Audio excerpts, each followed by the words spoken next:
Fala, nação burina, tudo bem? Bem-vindo a mais um Arquibancada Guarani, o Arquibancada de número 173, no pré-jogo dessa Copa do Brasil, Maricá e Guarani. Primeiramente, muito obrigado por todos os comentários, as participações depois daquele jogo ridículo, horroroso que tivemos e inaceitável, que tivemos contra o Santo André em casa. As pessoas estavam muito chateadas com a performance e preocupadas com a perspectiva, mas mesmo assim, sempre muito educadas, sempre muito, vamos dizer, junto com a gente, participando, querendo sempre o melhor do Guarani, e é esse o objetivo aqui do Arquibancada. A gente quer sim ter voz, a gente quer sim falar do Guarani, mas sempre pensando no Guarani. Esse é o objetivo maior. Estão pensando em gente, em pessoas, em personagens, estão pensando no Guarani, né?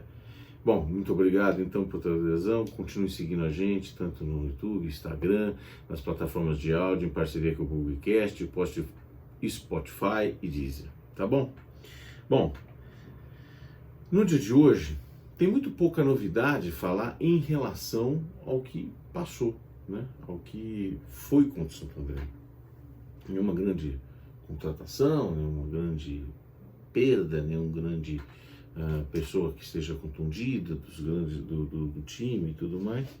Mas o mais importante é a gente fazer um pouco o balanço, até porque dependendo do que acontecer pode ter desdobramentos, do balanço daquilo que a gente comentou contra o Santo André. Ou seja, era a hora do Daniel Paulista ter sido mandado embora? Já não foi, é uma decisão tomada, mas e a partir de agora? Será que a gente não tem que fazer uma análise um pouco fria para saber se, em relação ao projeto que temos, em relação à performance que queremos ter, ou aquilo que buscamos esse ano, é hora de a gente ter uma correção de rota? E é isso que eu venho propor aqui para vocês, né? Falando curtíssimo prazo, os últimos 9 jogos no Paulista, a campanha é patética. A campanha é muito ruim. E eu vou comparar inclusive com o ano passado. Então são 9 jogos, 10 pontos, 3 vitórias, 1 empate, 5 derrotas. Gols pró, 10 contra 14, menos 4 de saldo, 37% de aproveitamento. Quando a gente olha toda a trajetória do Daniel Paulista, é preciso reconhecer que ele está praticamente um ano com o Guarani, porque ele assumiu exatamente após o fim do Campeonato Paulista, quando o Alan foi desligado.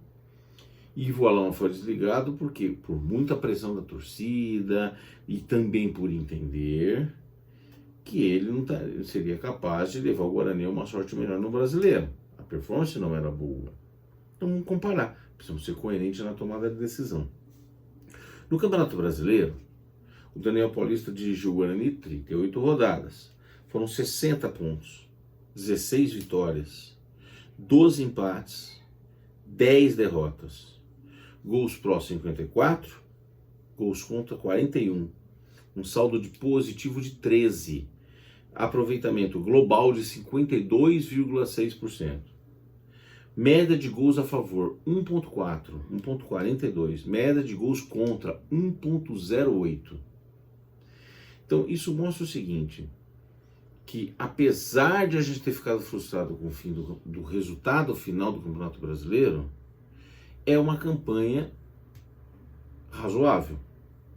Foi uma campanha também com altos e baixos, foi uma campanha que pontualmente nós tivemos algumas frustrações, como eu comentei no último vídeo, contra CRB, contra Confiança e alguns outros jogos onde, na minha opinião, o Daniel cometeu alguns erros quando tentou segurar o resultado e não teve sucesso, com uma postura covarde, uma postura conservadora demais, que acabou nos levando a perder alguns pontos importantes ao longo do campeonato, que fizeram falta no final.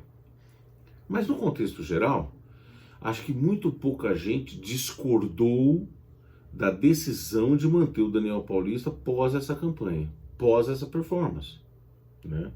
Pois é. E, mais ainda, com a entendimento e esperança de que alguns desses resultados e equívocos acontecidos durante o Brasileiro tinham servido de lição para crescer, para a gente subir de performance. Bom, o Daniel Paulista agora, no Paulista, tem a campanha que eu disse para vocês antes, 9 jogos, 10 pontos, 3 vitórias, 1 empate, 5 derrotas, gols pró 10, gols contra 14, saldo menos 4, 37% de aproveitamento, complementando, 1.11 gols, média de gols a favor, 1.56 média de gols contra. Quando a gente junta tudo e falamos assim, o Daniel Paulista é isso. Por quê? Vamos lá. Porque eu acho que essa análise é justa o suficiente? Ou seria justo, será justo o suficiente? Por quê? Porque de fato alguns equívocos que ele cometeu no passado me parece que não foram aprendidos ou absorvidos totalmente. Tanto é que contra o Santander nós cometemos de novo. Não é só culpa dele, não é só responsabilidade dele, mas é responsabilidade de um conjunto de coisas, onde mesmos erros foram cometidos, culpa de um time um pouco diferente, com peças de reposição ainda na altura, e que tem a responsabilidade tanto da diretoria quanto da presidência do Guarani. Então essa mistura toda. Mas o Daniel está nesse contexto. Então, quando eu somo e tiro uma fotografia de tudo que o Daniel fez no Guarani, o Daniel hoje tem 47 jogos executados, 70 pontos vencidos, 19 vitórias em 47, 13 empates em 47 e 15 derrotas. Na performance do Daniel Paulista, quase um terço dos jogos ele perdeu, né? Gols pró, 64 gols pró. Isso quer dizer 1.36 gols por partida. 55 gols contra. Isso quer dizer 1.17 gols sofridos por partida. E aqui cabe um detalhe. Tanto no início do Brasileiro, lá no Paulista, depois no início do Brasileiro, e também agora no início do Paulista, tomamos gols em jogadas aéreas em profusão.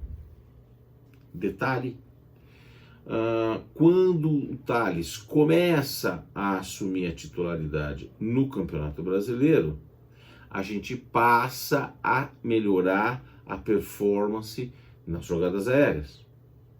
Mais um detalhe, esse é um dos pontos, uma das peças que perdemos agora no final do ano, até a brincadeira que eu fiz por 2 mariolas.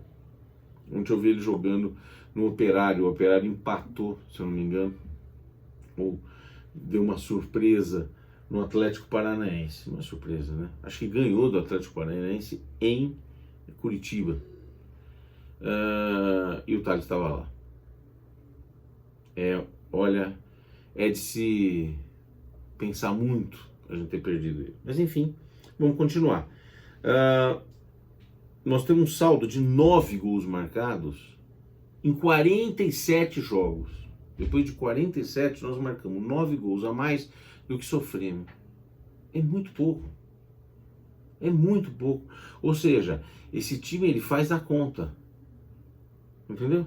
O time, a performance do Daniel Paulista é essa. Então, quando comparamos com a performance do Campeonato Paulista, primeira fase, sem contar o jogo com o Mirassol, porque nós jogamos na primeira fase, classificamos, jogamos no Mirassol, empatamos e saímos fora, nos pênaltis. Onde nós decidimos mandar embora o Alan Al, vou mostrar para vocês. O Alan Al teve uma campanha de 12 jogos, 3 a mais do que esse Paulista, né? Por enquanto.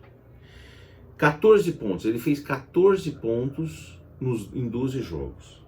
4 vitórias, 2 empates, 6 derrotas.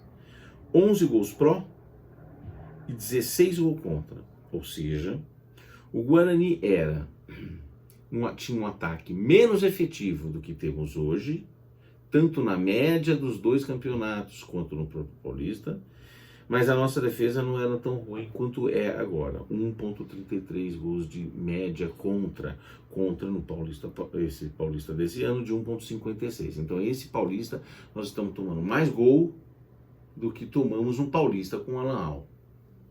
Estamos fazendo mais gol do que fizemos no Paulista com o Alan Al.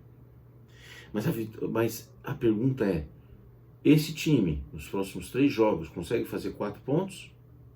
Ou seja, nós conseguimos nos igualar, será a campanha do Alan Al, e que levou ele a perder a cabeça? Então nós vamos jogar contra o Palmeiras, nós vamos jogar também contra a Ferroviária em casa, que normalmente é um desastre, e nós vamos jogar contra o São Bernardo, que vem fazendo razoável campanha fora de casa.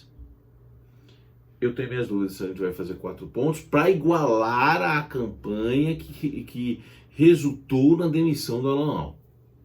Pra vocês terem uma ideia. Mas em tudo isso, e antes do jogo contra o Maricá, porque se perdermos do Maricá, fica muito fácil tomar a decisão de desligar o Daniel Paulista. Primeiro porque é um fracasso importante, retumbante em relação aos planos que a gente tinha para esse ano. Segundo, porque piora ainda mais esses números que eu falei para vocês, né? Mas antes mesmo disso acontecer, já é uma questão importante. E aí eu tenho opiniões pessoais, se queremos uma performance melhor nesse ano para poder pleitear o acesso na Série B, já era o momento de ter desligado o Daniel. Em termos de performance, em termos de direção, a não ser que a gente ache que vai ter uma virada histórica. Mas nós não temos um time que performa melhor e nós não temos um técnico que aprendeu com as suas lições. Essa é a minha opinião. Bom, mas antes disso nós temos o jogo do Maricá, né? Nós precisamos, na verdade, não adianta ficar elucubrando. Tem gente que é melhor torcer para perder contra o Maricá, porque... Não, nós somos R$750 mil que nós vamos perder se classificar. Então nós precisamos fazer classificar e depois tomar a decisão certa, independente de, mas é que se ganha contra o Maricá ou empata contra o Maricá e classifica, mais uma vez, como no derby, a gente esconde os defeitos e mantém o Daniel. Eu acho que não. Desculpa, eu acho que não deveria ser assim. Eu acho que nós temos que fazer a análise da performance que está tendo esse time, né? Então, por conta disso, qual é a estratégia que eu utilizaria? Tem 2 opções, né, contra o Maricá. Nós temos que ter um time muito equilibrado e seguro na defesa. Do jeito que nós estamos jogando, obviamente, não é. Eu não conheço nada do Maricá, nada. Mas eu entraria. Uma opção é entrar com 3 zagueiros. Tentar não tomar gol de cabeça, por exemplo. O goleiro não tem muito o que inventar. O Kozlinski, apesar de algumas falhas, eu ainda acho que ele é melhor do que todos os outros goleiros nossos e sim melhor do que o ano passado. Então, ele é o melhor goleiro que nós temos, apesar de não ser perfeito. 30, Kozlinski. Eu estou com o número da camisa aqui, mas o Kozlinski. Na lateral direita, o Diogo Matheus, que sim, também tem gente que fala, olha, a gente criticou o Ludic, ele falhou parecido, mas ainda eu reputo ele melhor que o Ludic. Na lateral esquerda, o Matheus Pereira. Eu, portanto, podia jogar com 3 zagueiros, sendo Hernando, Ronaldo Alves e Derlan. O Ronaldo Alves na sobra. Aí, como volante, Rodrigo Andrade e Índio. Eu acho que nós precisamos de um time com muita energia, com muita correria, com muita marcação. E o Bruno Silva, na minha opinião, não tem. Depois o Giovanni Augusto, como meia de ligação, e na frente, como nós estamos segurando, e mais ainda, essa opção dos 3 zagueiros dá uma proteção maior nas laterais. Sabidamente, principalmente o Matheus Pereira não marca na lateral bem. Então nós precisamos proteger. Na frente eu tiraria o Iago para o desafogo e Lucão. Tá certo? A outra opção é queremos jogar com 2 zagueiros. Tudo bem, mas precisamos reforçar esse meio campo. Os famosos 3 volantes. Então ficaria Kozlinski, Diogo Matheus, Ronaldo Alves, Derlan, Matheus Pereira, Índio, Rodrigo Andrade e Persson, Giovanni Augusto, e aí eu colocaria o Júlio César e o Lucão, porque o Júlio César, como nós não estamos com 3 zagueiros, nós vamos ter que proteger ou dar uma marcação maior do lado esquerdo, então, que é a função do Júlio César, uma das coisas que o Júlio César faz bem. Júlio César, Lucão. Temos outras opções, tem o Silas, que parece que voltou, mas não sei se tem condição de jogo. Nós temos Nicolas Careca, que é um bom jogador, talvez com o segundo tempo, dependendo de como tiver o jogo e tudo mais. Nós temos todos aqueles caras que a gente não sabe nem como é que joga. Tem Vitinho, que não apareceu ainda, Lucas Venuto, que pode ser uma opção, e não tem muito mais que isso, tá certo? Fazemos o time seguro e equilibrado aqui, saímos de lá com pelo menos um empate, e depois vamos pensar no finalzinho do Paulista e avaliar essa comissão, avaliar essa equipe para o Campeonato Brasileiro. Essa é a minha sugestão, essa é a minha opinião, tá bom? Gente, vamos ver, amanhã é um dia importante pra gente, nesse campeonato, espero eu que a gente consiga passar nessa fase, e espero que vocês estejam tendo um bom feriado, um bom fim de feriado para vocês. Um grande abraço e até amanhã. Tchau!